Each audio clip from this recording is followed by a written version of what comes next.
Hello everyone, আজ আমি আপনাদের নিয়ে যাব উত্তরবঙ্গের রংপুর জেলার তাজহাট জমিদার বাড়ি। তাজহাট জমিদার বাড়ির রাজকীয় সৌন্দর্যের জন্যই বিখ্যাত নয়, এর পিছনে লুকিয়ে আছে এক স্বর্ণ ব্যবসায়ীর ভাগ্য পরিবর্তনের এক অভাবনীয় গল্পের কাহিনী।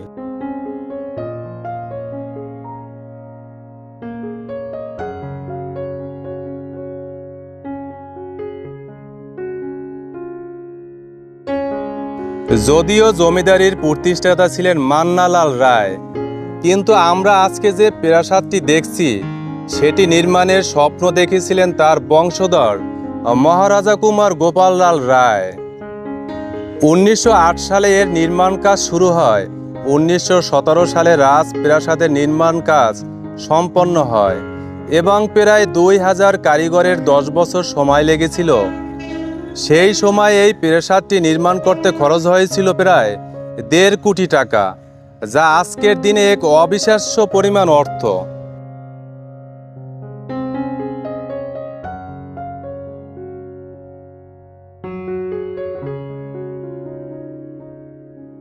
আপনারা ঢাকা থেকে কিভাবে তাজহাট জমিদার বাড়ি যাবেন তার জন্য সহজ উপায়, গাবতলী বাস টার্মিনাল থেকে হানিফ পরিবহন বা গ্রিন লাইনের মতো অনেক কোম্পানির কোচও রয়েছে। যানজটের উপর নির্ভর করে ঢাকা থেকে রংপুর পৌঁছতে সময় লাগবে প্রায় 8 থেকে 10 ঘন্টা।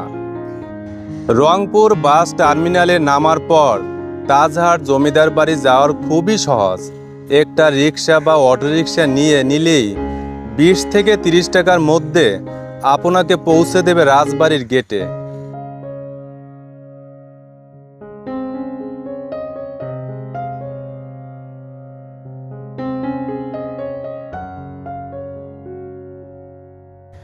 তাজহাট জমিদার বাড়ি প্রথম দেখায় আপনি বুঝতে পারবেন কেন একে উত্তরবঙ্গের অন্যতম শ্রেষ্ঠ স্থাপত্য বলা হয়।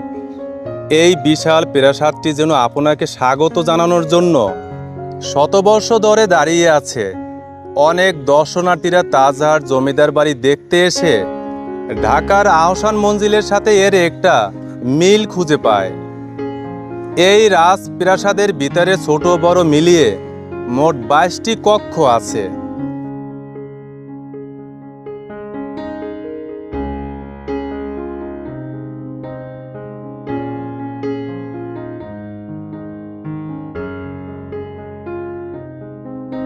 প্রিয় বন্ধুগণ, একবার কল্পনা করুন এক সময় এই রাজপ্রাসাদ কত সভা আর কত উৎসব আর কত শত মানুষের আনাগোনা ছিল।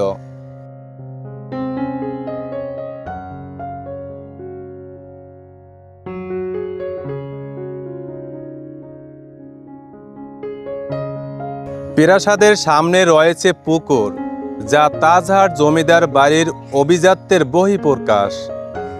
তবে তাজহাট জমিদার বাড়ির শান্ত পরিবেশ দেখে দর্শনার্থীরা মুগ্ধ হয়।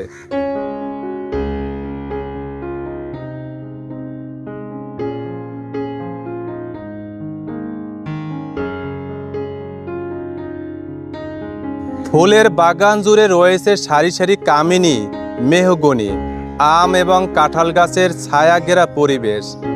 এখানকার কর্মীরা কিছু কিছু গাছকে কেটে শিল্পীর মতো নৌকা এবং ভালোবাসার প্রতীকের আকৃতি দিয়েছেন, যা দর্শনার্থীদের ছবি তোলার জন্য চমৎকার কিছু জায়গা তৈরি করেছে।